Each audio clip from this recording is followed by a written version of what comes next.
I wanted to be mortgage free, and I wanted to be more conscious about the way I was living, and to keep everything simple, be more minimalistic, not have so much stuff. Wow is when they drove up and see it and they walk through the door, is definitely wow, because they're surprised how spacious and light it is.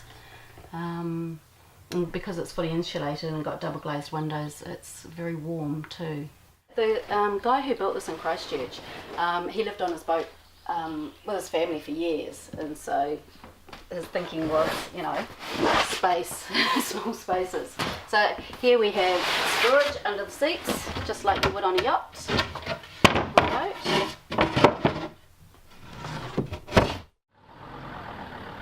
This tiny house I'm building has been as a showpiece to demonstrate that not all tiny houses have to look like shipping containers or hippie Bedford vans, and to try and take some of the technology from the building code and codes of practice and apply it to a much smaller house.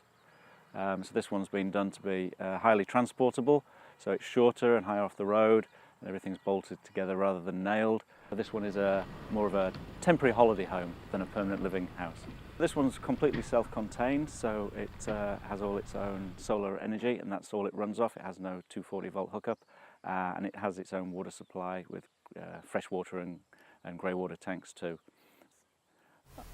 Yeah, housing's so expensive, and people just can't afford mortgages these days, especially if you're on a minimum wage or you've got family. And since the earthquakes in Christchurch, there's been a big shift, big interest in tiny houses on wheels. These tops here are multifunctional. You can use them as a cutting board as well, and extra bench space. If you're buying one, you want to make sure that the electricity and the gas and the plumbing's been installed properly and it's all certified.